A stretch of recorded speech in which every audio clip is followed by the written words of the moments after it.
Is 5G dangerous? My name is Glyn Hughes. I'm the founder of emfprotection.co.uk and .com. I've been helping people alleviate the problems resulting from exposure to EMF radiation from wireless transmissions for almost 17 years now.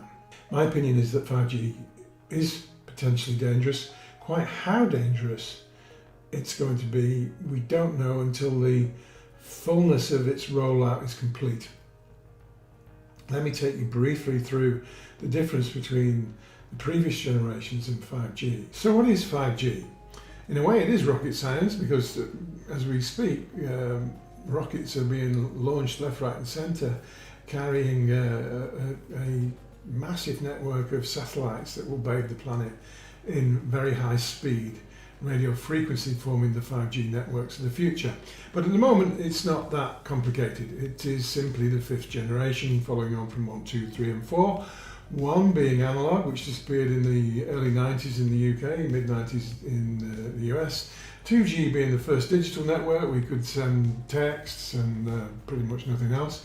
3G, we could send videos extremely slowly and pictures slightly less slowly. And 4G, that we're all used to now, is our present mobile internet that we know and love, which is a little bit patchy, isn't it? 5G will fix all that, but will it impact our health? Well, that's a matter of conjecture. Of course, like all the other toxicity issues that have gone before, let's use tobacco for example. I guess if YouTube would have been around when tobacco was becoming suspected of being dangerous to our health, the first 6 or 7 videos you would have clicked on would all have said the same thing. Don't worry about tobacco, it's great, it helps you relax. Some doctors even prescribe it for those with anxiety. And just go out and buy those filtered cigarettes, actually, better, we'll put a filter on it and you won't die. Buy those. That's pretty much what I think you would have got if you had YouTube in the mid-50s. In the 2020s, 5G is non-ionizing, and so therefore it is less dangerous than the sun.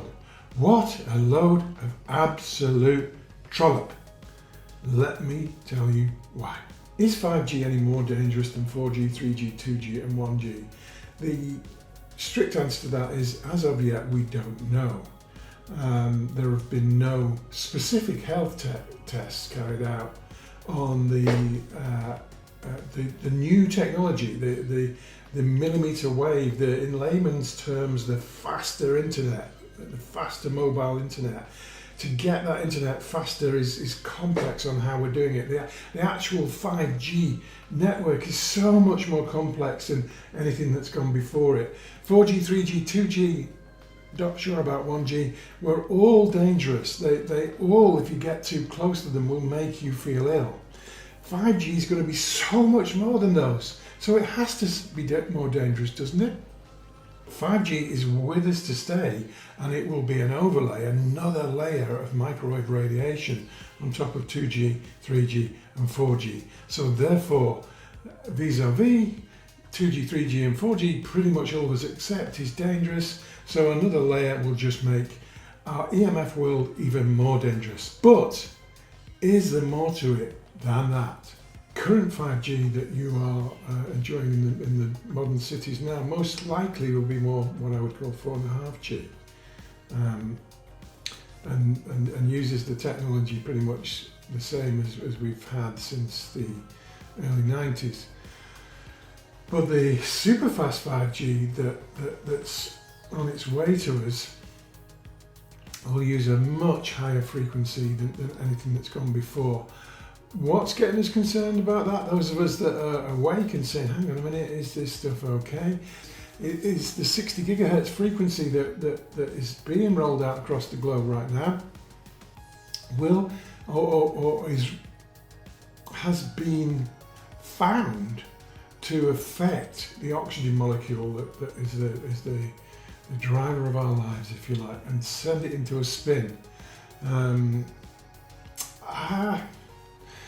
Will that be the case when this new network properly rolls out? I don't know. Has there been any industry-backed research into it? Well, if there has, they're not talking about it.